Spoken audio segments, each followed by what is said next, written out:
Hey everyone, welcome to Real Renewal Talk. I'm Jason, and I'm glad you're here. This channel is all about exploring the journey of recovery, self-discovery, and renewal. Because recovery isn't just about getting sober, it's about transforming your entire life. Today, we're diving into a topic that's crucial for anyone on this journey. How the media promotes drugs and alcohol as the go-to escape from life's stress, and why meditation is the real way out. This is something that's been on my mind a lot, especially as I've reflected on my own recovery and the challenges we all face in a society that's constantly pushing us towards unhealthy choices. For my first video, we're going to break down how the media normalizes substance use, the profit motive behind this agenda, and why meditation might just be the most powerful tool you can add to your recovery toolbox. I'll also guide you through a simple meditation practice and share some tips on how to make it a regular part of your life. So, whether you're new to meditation or you've tried it before but struggled to stick with it, this video is for you. Let's get started. Think about the last few movies or TV shows you watched. How many times did you see characters reaching for a drink when they were stressed, or heading to a party with drugs in hand when they needed to unwind? It's almost like every time someone's going through something tough, the solution is a quick fix. A drink, a pill, something to take the edge off.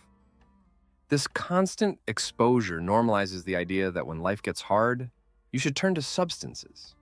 It's not just the big dramatic scenes either. It's in the little moments too. A long day at work ends with a glass of wine, or a tough conversation is followed by a shot of whiskey. Over time, this creates a cultural norm where reaching for substances is seen as not just acceptable, but expected. Now, I want to be clear. I'm not saying that everyone who has a drink is going to end up with a problem, but for those of us in recovery, or those of us who are vulnerable to addiction, these messages can be really harmful. They reinforce the idea that substances are a quick, easy way to deal with life's problems, when in reality, they often just make things worse. I can remember times in my own life when I turned to alcohol to cope with stress, because that's what I saw everyone else doing. It was the easy option, the socially accepted option, but it wasn't a real solution. And it's not just me. It's something that so many people in recovery struggle with. So the next time you're watching a movie or a show, take a moment to notice how often substances are presented as the answer. Ask yourself, what message is this sending? And more importantly, how is it affecting the way I think about coping with my own challenges? Now, let's dig a little deeper into why the media pushes these messages so hard. It's not just about storytelling, it's about profit. The alcohol industry, for example, is a multi-billion-dollar business. They've got a vested interest in keeping us drinking. Think about all the ads you see. They're not just selling a product, they're selling a lifestyle, an identity. These companies spend billions every year on marketing campaigns designed to make us believe that alcohol is a necessary part of having fun, relaxing, or even dealing with stress. They're selling the idea that a drink is the key to fitting in, to feeling good, to being successful. But the truth is, they're just keeping us hooked. And it's not just alcohol. The pharmaceutical industry is another big player in this game. While medications can be life-saving when used appropriately, there's also a huge push to prescribe quick fixes for everything from anxiety to pain. These companies make a lot of money off of keeping people dependent on their products, often without addressing the root causes of what's really going on. Meanwhile, healthier alternatives like meditation, exercise, or therapy get little to no promotion. Why? Because they don't make anyone rich. Meditation, for example, is free. You don't need to buy anything, you don't need to take anything, you just need to spend some time with yourself. And that's a powerful, liberating idea, one that doesn't fit into the profit-driven model of our current system. I can remember when I started to realize the profit motive behind addiction. It was like a light bulb went off. I saw how I'd been manipulated, how the choices I thought I was making freely were really influenced by these powerful forces. And that realization was a turning point in my recovery. It helped me see the importance of finding my own path, one that wasn't dictated by what I was being sold. But it wasn't just about me. It was my entire family. For as long as I can remember, we weren't really living unless we had a drink in hand. Birthdays, holidays, even simple get-togethers, alcohol was always at the center of it all. It was like a silent agreement. Life was something to be endured, and the only way to get through it was with a drink. We weren't just enjoying a beer after work. We were numbing ourselves, masking the pain, the boredom, the disappointments. It was as if we couldn't face life without that crutch. I'll never forget the story of an old man who was sitting with a friend of his, sharing a drink.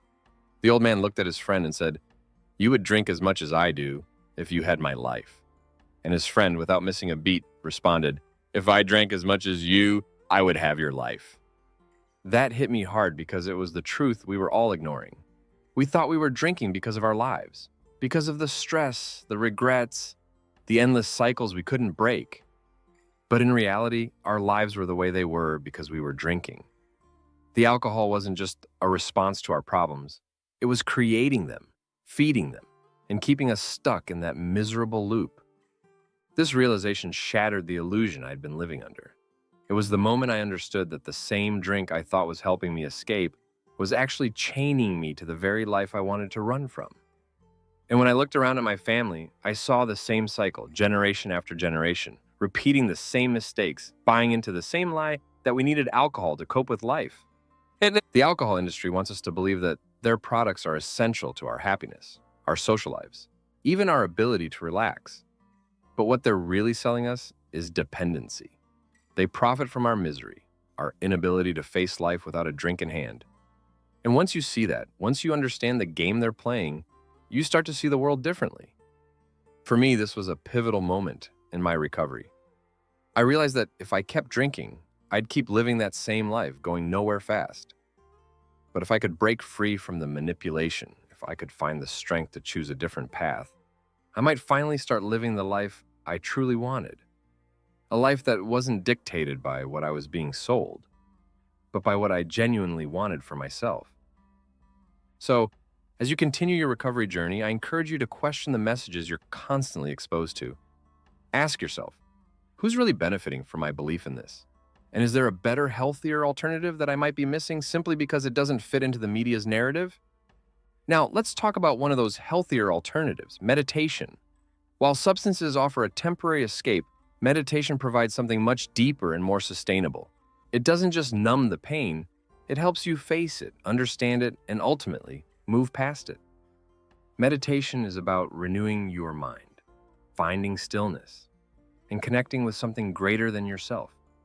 It's a practice that's been around for thousands of years, used by people across cultures and religions to find peace and clarity. And the best part?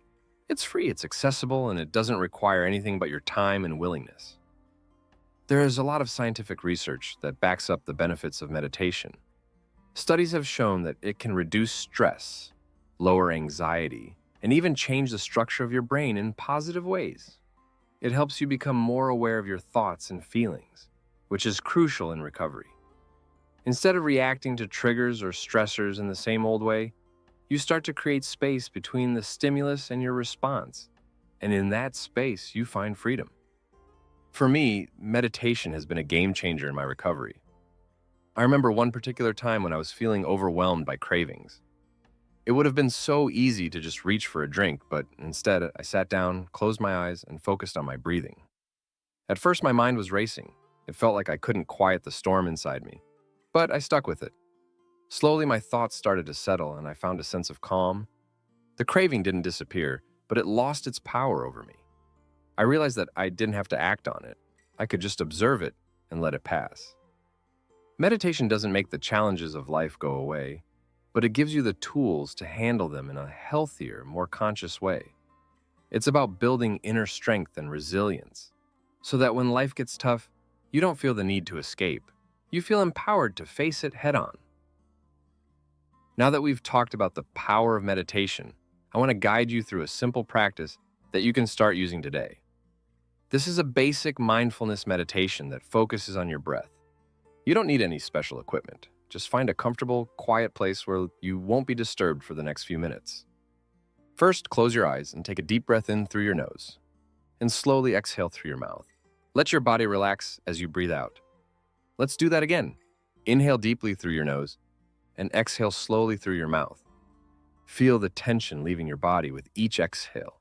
Now let your breathing return to its natural rhythm, and simply observe it.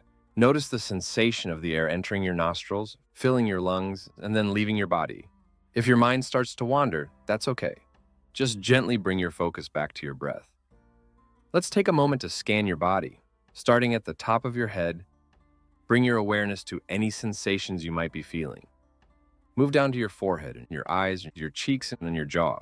If you notice any tension, imagine it melting away as you breathe out. Continue scanning down through your neck, your shoulders, and arms. Let them relax completely. Now, bring your focus to your chest and your heart. Notice the rise and fall with each breath. Allow your heart to soften as you breathe into it. Continue scanning down through your abdomen, your hips, your legs, and finally, your feet. With each breath, let go of any tension you're holding onto. Take a few more moments to just sit with your breath, feeling your whole body relax and settle into this peaceful state. Whenever you're ready, gently bring your awareness back to the room. Wiggle your fingers and toes, and when you feel ready, open your eyes. How do you feel? Take a moment to notice if there's any difference in your state of mind or body. This practice is something you can do anytime you're feeling overwhelmed, stressed, or just in need of a moment of peace. The more you practice, the easier it becomes to tap into this calm state, even when life gets challenging. Meditation is about creating space in your mind to respond to life rather than just reacting. It's not about escaping reality, but about meeting it with a clearer, calmer mindset. In recovery, this is incredibly powerful because it helps you stay grounded and make choices that align with your true self, not your impulses or old habits. If you're new to meditation, start small. Just 5 minutes a day can make a difference. Don't worry about doing it perfectly. There's no right or wrong way to meditate. The key is consistency. Try to make it a part of your daily routine, whether it's first thing in the morning, during a lunch break, or before bed. Set up a space where you feel comfortable and won't be disturbed. It doesn't have to be anything fancy, just a quiet corner where you can sit and focus. If you struggle to keep your mind from wandering, that's totally normal. Meditation is a practice, and like any practice, it takes time and patience to get the hang of it. The goal isn't to stop thinking, but to become more aware of your thoughts and how they affect you. There are also plenty of resources out there to help you along the way. Apps like Headspace or Calm offer guided meditations, and there are countless books and online videos that can provide more insight into different meditation techniques. Explore what works best for you, and don't be afraid to try different styles until you find something that resonates. To wrap things up, remember that the media might try to sell you quick fixes, but true renewal comes from within. Meditation is a powerful tool that can help you navigate life's challenges with a clear mind and a steady heart. It's about finding peace in the present moment and empowering yourself to make healthier choices. I hope today's session has given you some insight into the power of meditation and how it can be a real escape from the pressures of life, not through avoidance, but through deeper understanding and acceptance. If you found this video helpful, don't forget to like, subscribe, and share it with someone who might benefit from it. Let's keep this conversation going. Drop a comment below with your thoughts, questions, or experiences with meditation. I'd love to hear how it's helped you on your journey. Thanks for joining me today on Real Renewal Talk. Remember, renewal is always possible. Take care, and I'll see you in the next